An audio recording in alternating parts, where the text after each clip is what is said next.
لنډه کیسه په لویدیځ کې څه وخت پیل شوه او چا پیل کړه؟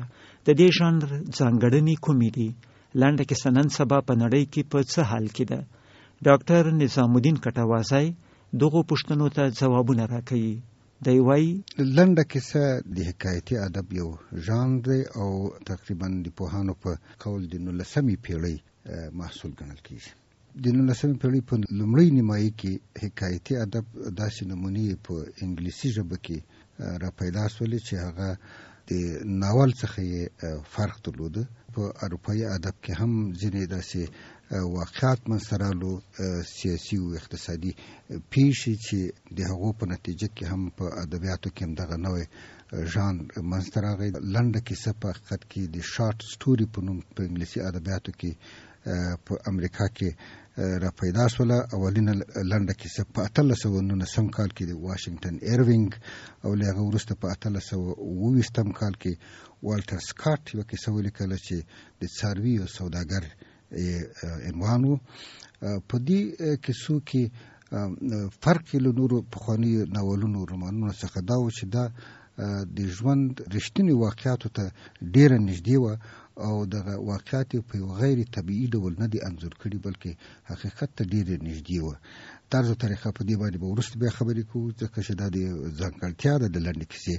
یعنی په ځانګړتیاو کې تاسو دغه دوه خبرې بنیادی وګڼلې، یو خدای چې لنډه وي او بل دی چې واقعي ژوند ته وفادار ژانر دی نسبت نقلونو ته، نسبت نورو ژانرونو ته د واقعات مبینو په هغه کې چې لولو دغه د ژوند ته ډیر نږدې ډیر ورته والی لري، یعنی تقریبا لکه واقعي حادثې د ژوند چې اوس په نقلونو کې دیوان شته، په نقلونو کې یو سړی لکه د مومن خان غوندې شامار وزني او په نقلونو کې د یو فقیر همي چې یو دم وکي او ډېر لوی کارونه ورسره کیږي. یعنی دا خارق العاده پیښې په لنډو کیسو کې ځای نه لري. بل مهم خصلت دا ده چې دا ډېر لنډ وي. بعض خلکو د دې لپاره ته یو اندازه د کلمو ټاکلې ده چې له 1000 کلمو څخه تر 2000 کلمو پورې باید زیاته نه وي چې سړی وکولای شي په یو ساعت کې ولوستلی شي. ډاکټر صاحب کټوازی، تاسو د لنډې کیسې د تاریخچې په حصه کې وویل چې په امریکا کې پیل شوې ده او په 19مه پیړۍ کې او د 19مې پیړۍ په لومړۍ نیمایي کې، خو بیا په همدغه وخت کې په روسیه کې ګوګل اوسېدو او لوی لیکوالو البته ناولونه هم لیکلي دي، خو د ده یوه لنډه کیسه ډېره مشهوره ده او د لنډې کیسې په تاریخ کې حتی د لومړۍ کیسې په حیث هم یادېږي، هغه بالاپوش نومیږي، کوټ نومیږي د ګوګل. نو څنګه د لنډې کیسو د پیل امتیاز باید د امریکا ادبیاتو ته ورکړی سي او که نه روسیه او نور ملکونه هم یادېدای سي؟ تقریبا په اروپا او په امریکا کې په یو وخت تقریبا سره پیل شوی دی، سره وروسته وړاندې په 19مې پیړۍ په نیمایي کې دا شروع شوی ده. خو د انګلیسي ادبیاتو مثال ما ذکر راوړو چې هغه کې ډېر مشهور لیکوالان چې تیر شوي دي چې هغه مثلا ادګار الان پو دا په دې ادب کې ډېر زیات نقش درلودلی. ډاکټر صاحب کټوازی، د لنډې کیسې په تاریخ کې هغه ډېر زیات یادېږي. الان پو په 1840 کال یا 240 کال کې د چې د لنډو کیسو خپل کتاب چاپ کو، بیا په هغه باندې یوه مقدمه ولیکله او د لنډې کیسې خصوصیات یې پکې بیان کړل او ډېر خلک د لنډې کیسې د پیل کوونکي مقام دته ورکوي. په دې کې تاسو څه وایاست؟ دا بالکل صحیح خبره ده. دا ثابت شوې ده چې ادګار الان پو نه تنه دا چې لنډې کیسې پیل کړي دي بلکې د لنډې کیسې په تیوري باندې هم د لیکنې هم د کړي دي او د کیسې وروسته بیا د نورو ژبو په ادبیاتو باندې ډېر تاثیر کړی ده. دغه لنډه کیسه چې کوم خصوصیات لري او کوم جوړښت لري، د دنیا په پخوانو ادبیاتو کې هم پوهانو ویلي دي چې ځینې مثالونه یې شته. په یوناني کیسو کې ځینې کیسې داسې لکه یوه لنډه کیسه چې لولې، په تورات کې ویل کېږي، په انجیل کې داسې حکایتونه شته چې جوړښت لنډې کیسې ته ورته ده، 2000 کاله پې تېرېږي. دغسې په نورو ادبیاتو کې یو وخت د پښتو د شاوخوا 200 کاله پخوا یوه قصه وه، یو حکایت و. استاد رفیع وویل چې دا موږ لنډه قصه بللی سو. په دغو قصو باندې البته بحثونه کیږي او دا چې لنډې قصې نه دي، ډېر دلایل ورته راوړل کیږي، خو یو عمده دلیل دا هم راوړل کیږي چې دغو خلکو پخوا که قصې لیکلي هم دي په دې نیت یې نه دي لیکلي چې دوی لنډې قصې لیکي. دوی د لنډو قصو لپاره یوه تیوري نه لرله.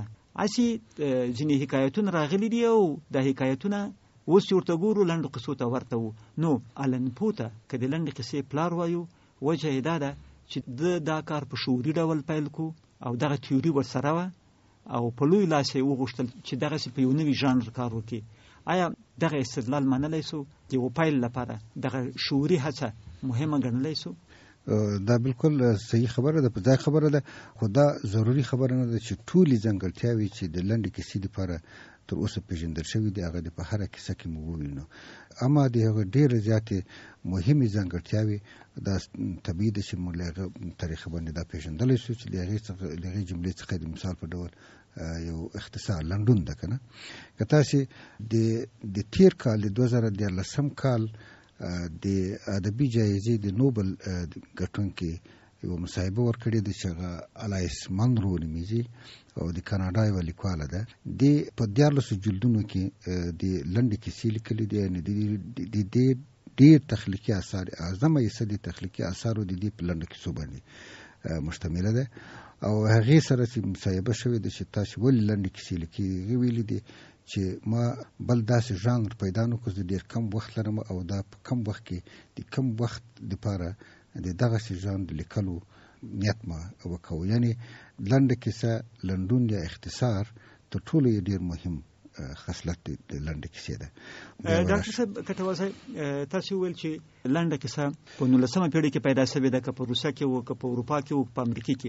ولې د 19مه پېړۍ د دې د پیدایښت زمانه شوه؟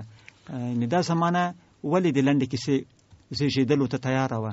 مهم علتونه دا و چې د وخت په تېرېدلو سره په تخنیکي لحاظ باندې، په سیاسي واقعاتو کې، په اقتصادي ژوند کې، په اجتماعي ژوند کې ډېر بدلونونو په دې باندې ډېر اثر وکړو. خاصتا د لوستونکو غوښتنې ډېرې مهمې وي چې دوی غوښتل په لنډ وخت کې داسې یو اثر ورولي چې په کم وخت ونیسي او د دوی ادبي مینه په هغه باندې ماتې شي.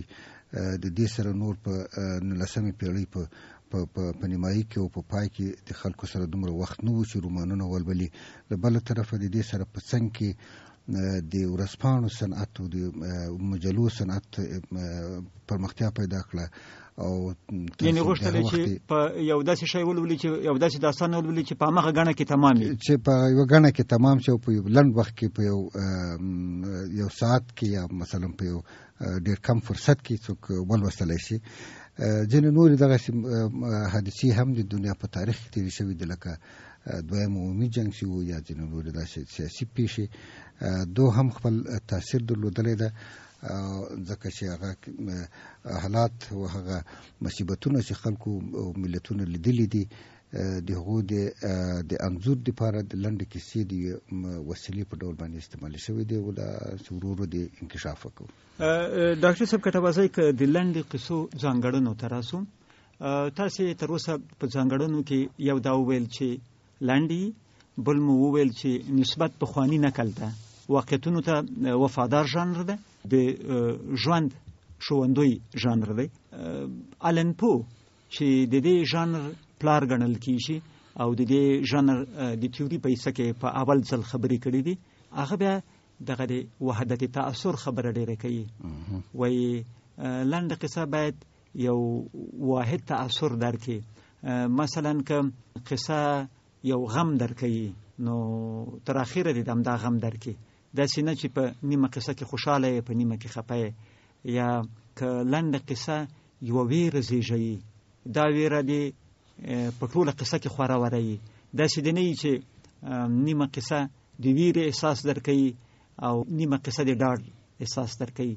دی دغه د یو واحد تأثر خبره هم ډیره کوي او ډیر مهم شرط دی ګڼي. دا یې هم یو ځانګړنه ګڼلی څو نورې کومې ځانګړنې تاسو ته په نظر درځي؟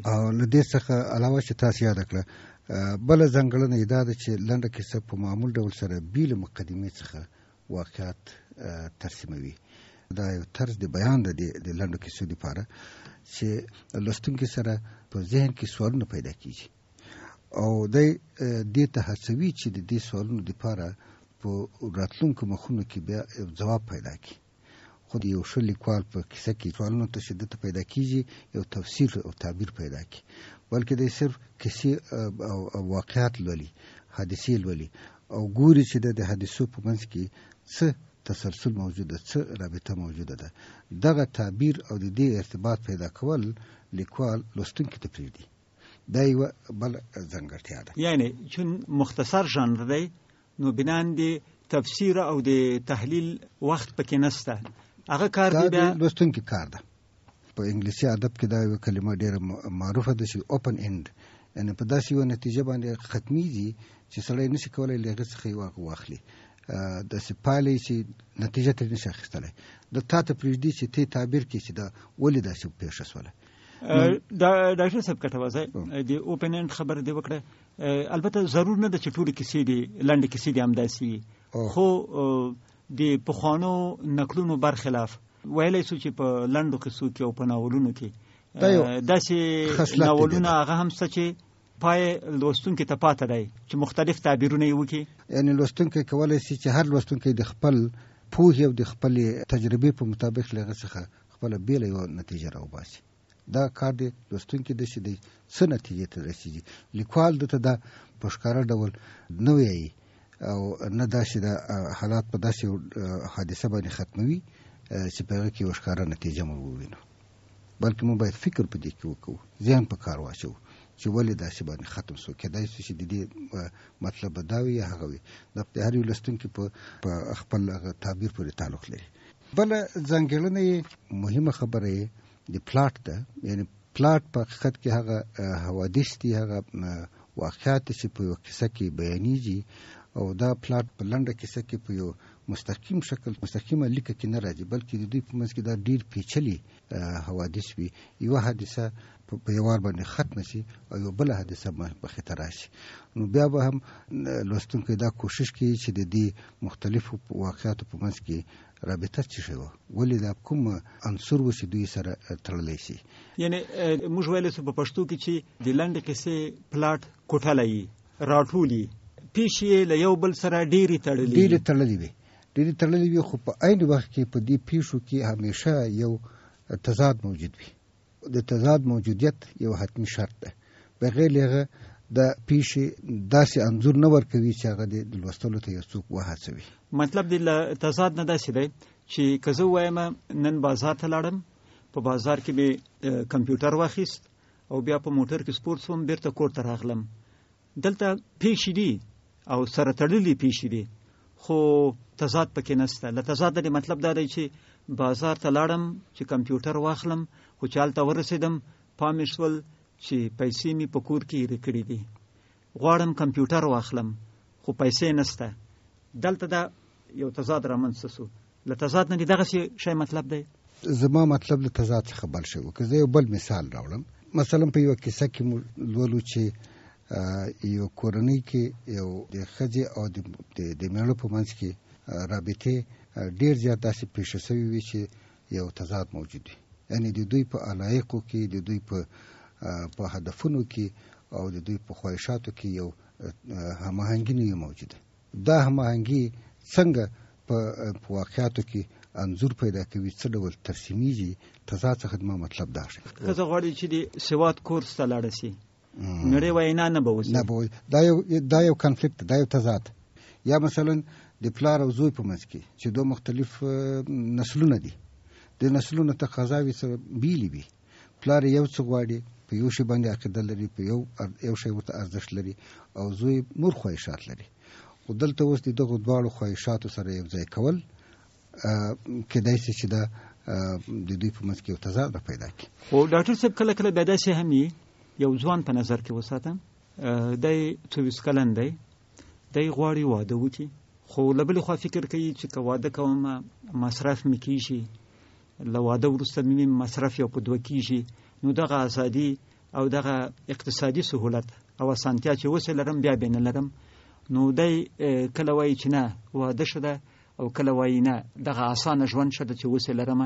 د ده په ذهن کې یو ټکر ده.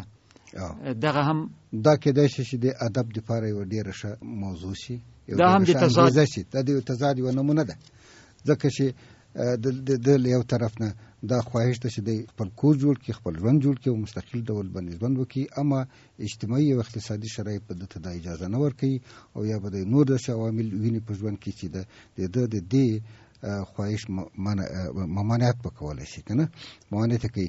دغه په خپله باندې یوه تضاد او د ادب دپاره یوه ډېره په زړه پورې موضوع ده. تضاد یې بله ځانګړنه ده. البته ډاکټر صاحب کټوازی، دا تضاد د یوه داسې ځانګړنه ده چې یوازې د لنډې قصې لپاره په کار نه دی، بلکې ناول او هر نکل تضاد ته ضرورت لري. دا درسته خبره ده، خو موږ په لنډه کیسې باندې ځکه دا خبرې کوو چې دلته په یو ډېر لنډ شکل سره دغه عناصرو ته باید حتما پکې اشاره وشي، او که دا پکې نه وي هغه اصلا کې موږ هغه ته کیسه نشو ویلی. ډاکټر صاحب کټوازی، په لنډو قصو کې نسبت ناول ته کرکټرونه کم وي، حتی ډېر وخت یو یا دوه کسه وي.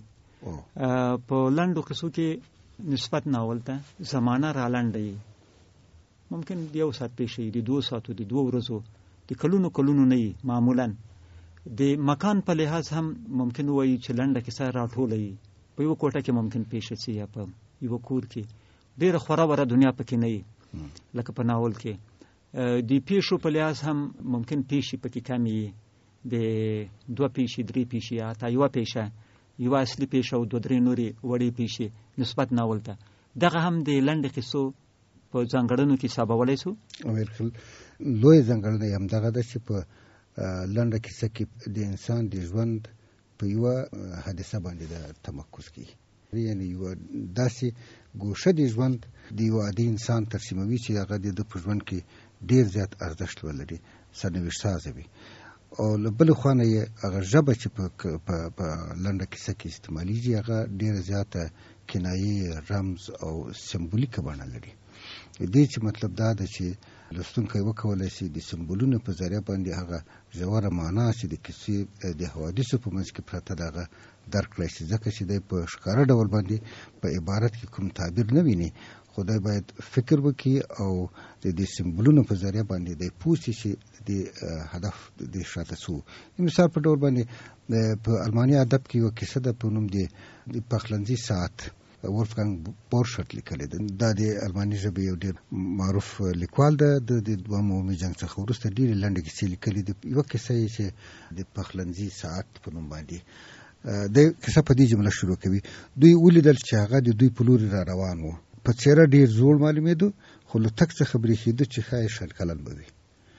او دا یو سمبولیکه ژبه ده، دی نه وایي چې ولې دی زوړ معلومېږي، ولې دومره خسته ده، خو په حقیقت کې مطلب دا ده چې دی غواړي چې هغه مصیبتونه چې په ټولنو باندې په ټولنه یا په کورنیو باندې یا په ځوانانو باندې د دویم عالمي جنګ له امله پیدا شوي وو، دا دی په ساده ژبه سره بیانوي. په آخر کې دا ښځه له دې څخه پوښتنه کوي له دې هلک نه، نو تاسې هر څه له لاسه ورکړي دي؟ دی ورته وایي چې هو، هر څه له لاسه ورکړي دي، خو دا یوازې یو دا شی راپاته ده. او په دې کې دی دغه ساعت ته اشاره کوي چې په اشپزخانه کې را ځړېدلی ده. او دا ساعت به یو سمبول شاید د شاید زمان پاته دی ولري. نو دا یعنې مطلب دا ده چې د لنډې کیسې ژبه ډېره کنایي، ډېر رمز ته ډېره نږدې وي، هېڅ وخت کې په ښکاره او څرګند ډول باندې یو شي ته اشاره نه کوي، تعبیر په هغه کې نه وي، تفسیر نه وي. دا ټولې خبرې په لوستلو کې د لوستونکي ته پرېږدي، د هغه ذهن په کار اچوي، هغه کنجکاو کوي او هغه نورو پوښتنو ته هڅوي. ډاکټر صاحب کټوازی، وروستۍ پوښتنه به وکړم. تاسې مخکې د 2014 کال د نوبل د جایزې وړونکې ته اشاره وکړه چې کاناډایي لیکواله ده، او ومو ویل چې د خپلو لنډو کیسو په خاطر باندې د نوبل جایزه وړې ده. څنګه ډېر کلونه لیدل کېږي چې د ناول لیکونکي جایزې وړي دي نوبل، لنډه کیسه یې رسوي غوندې وه، داسې احساس کېدو. آیا ویلی سو چې دغه جایزې یو ځل بیا وښودله چې د لنډې کیسې بازار لا تود دی او په ادبیاتو کې بیا هم ډېر مهم ژانر دی؟ دا ډېره په ځای خبره د ډېرو څېړونکو په نظر باندې د لنډې کیسې بازار چې بیرته تود شوی ده، په دې کې ډېر ګڼ شمېر عوامل لري، او یو عامل یې همدا کېدلی شي چې الایس منرو چې اوس 82 کلنه ده او د په تیر کال کې د نوبل جایزه یوړه، او د دې لنډې کیسې په د دنیا په مختلفو اخبارونو، په ډېرو معتبرو اخبارونو او مجلو کې خپرې شوې دي، دې ته ډېر اهمیت ورکول. د دې زیاتره کیسې د عادي انسانانو په ورځنیو واقعاتو د ژوند په ډېرو ورځنیو عادي پیښو باندې راڅرخي او ډېره ساده ژبه استعمالوي.